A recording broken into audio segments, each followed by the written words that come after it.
People play out their lives, and never having seen everything that there is to see, everywhere that there is to go. Nowadays, the cities are getting bigger, and people are living in the modern world, but like a colony of ants, busy at work, finding love, settling in, and raising families, living.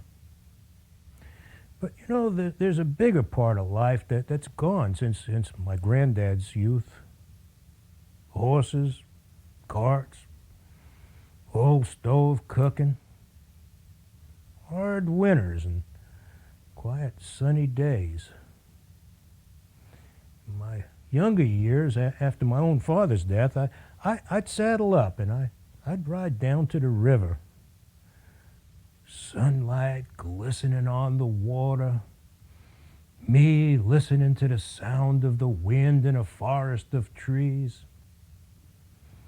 I'd fish and I'd wade oh so quiet in the cold waters, listening. I'd cast and wait, watching the fly float down the stream, waiting for that dip or bubble or the snap on the pole, the flash of silver down below. I'd pull back on the rod and I'd drop a floppy fish into my vest pocket. And there it would waddle and play until it slowly settled and slept. During those times, I'd listen for my granddad's voice, to hear him speak to me. I wanted to know what happened to him, how he died. Perhaps round the next bend in the river, he found his fate. Mining back in those days was pretty rough. You searched for gold in all the creeks and gullies, and hoping to find little veins of white quartz inside the granite. Thousands of years of weight pushing down on the rock, and where it gets heaviest is where you might find little small pieces of gold. Depending on the size of the rock and the amount around you, you use your pick to break away shards of rock and soil to find pieces as big as your fist. Sometimes you had to dig up river mud and shovel it into a sluice box you set on the riverbank. Your great-granddad was a miner. He went his own way from the Empire mine, where he spent his days digging away like an ant, filling endless carts of ore to the top, where it would be sifted and filtered and processed and sent out as shiny bricks of precious metal. Product made from the sweat of 100 men. He left the mine. He followed the river upstream and with his tools and his fishing gear to find his own way, to be master of his own fate.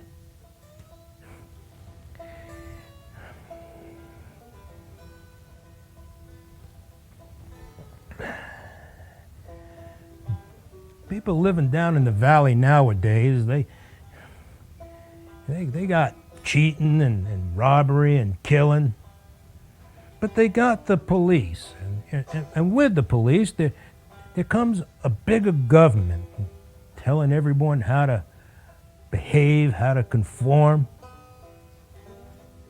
Back in your great-granddad's day, you had no law. You had your wits and a gun, and most important, a knack for being real quiet, invisible, smart. Your great-granddad was a very wise man.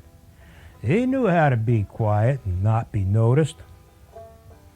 But you show up in town with a couple of nuggets in your sack, There's all sorts of vultures around the place wanting to follow you. Find out what you got. Worse, you go into the county clerk and file a claim, they'll be waiting for you, wanting you to lead them back to your mine where they're fixing to shoot you in the back and pillage your bounty. Yes, they was dangerous times, all right.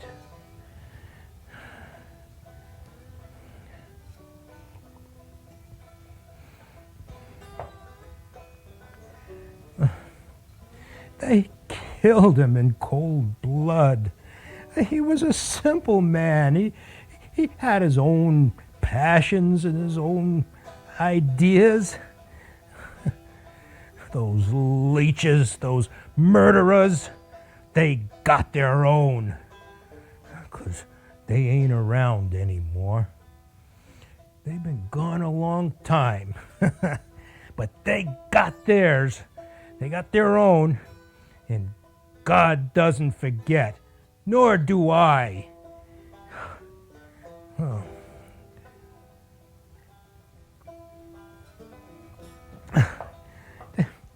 They wasn't after his gold.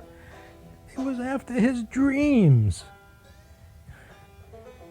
Down in the valley today, it's all the same. They ain't after your car, your wife, your bank account. They're after you. They want what you got because they ain't smart enough or strong enough or blessed enough to get it themselves. Oh, yes, your grandfather was a good man, good in every way. But you know, there's few men, like your pappy, who'll never get to see their dreams come true. Because they're getting sucked up from the folks down in the valley. Dad, I live in the valley. Yeah, right. This modern world is the only one I got.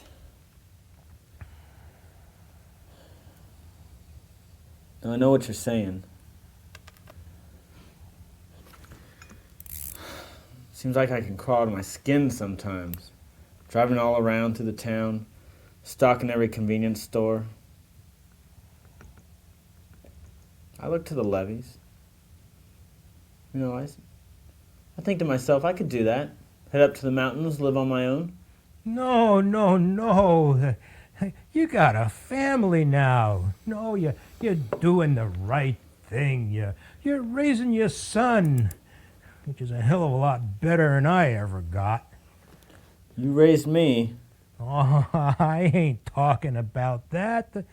You're raising your kid like I should have been raised, except I had no dad like me.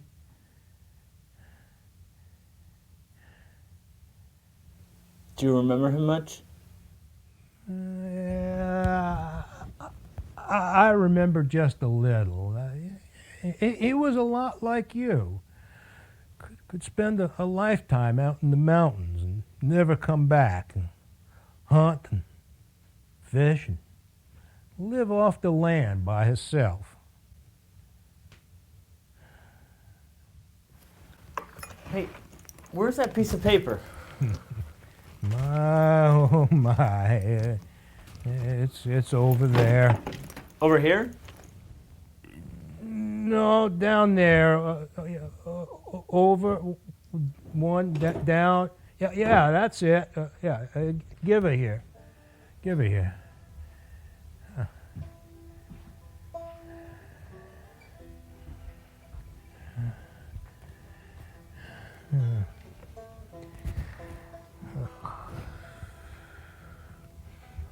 They're after you.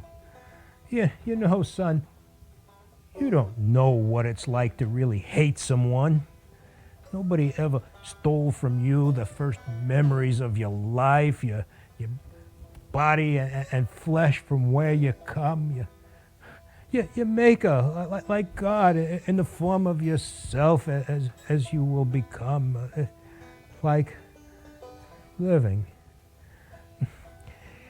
It's like killing the person you need to become. Your legs busted up like a case of rickets. Except it's in your heart.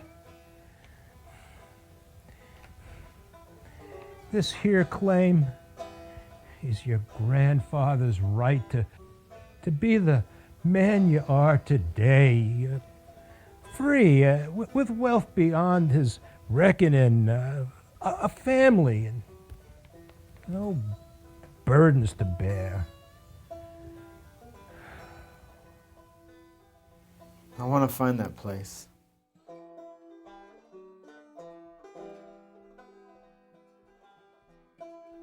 You know, nothing's gonna bring him back. And I feel you, Dad. The worst part about it is you spend perfectly good time just thinking about it. I mean, there ain't no better granddad than the one and only granddad.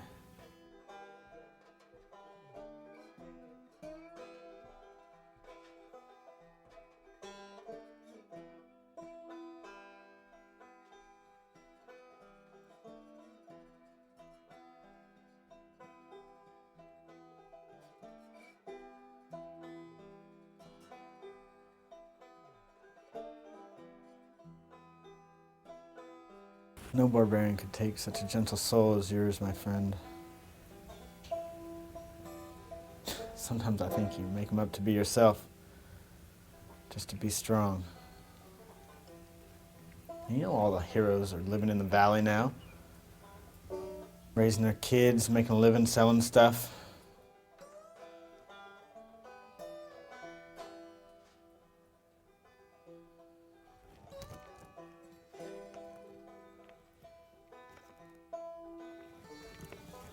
No, all men, by their pretense. I found peace only in lying against to warn themselves. 1851, March 3rd.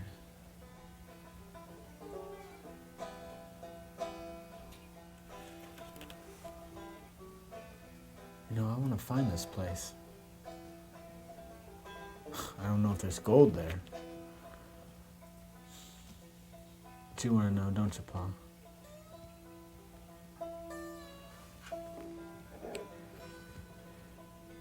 You say this happened on the South Fork.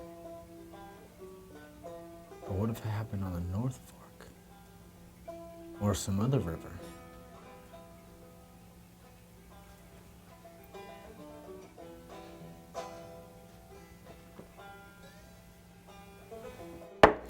That's it.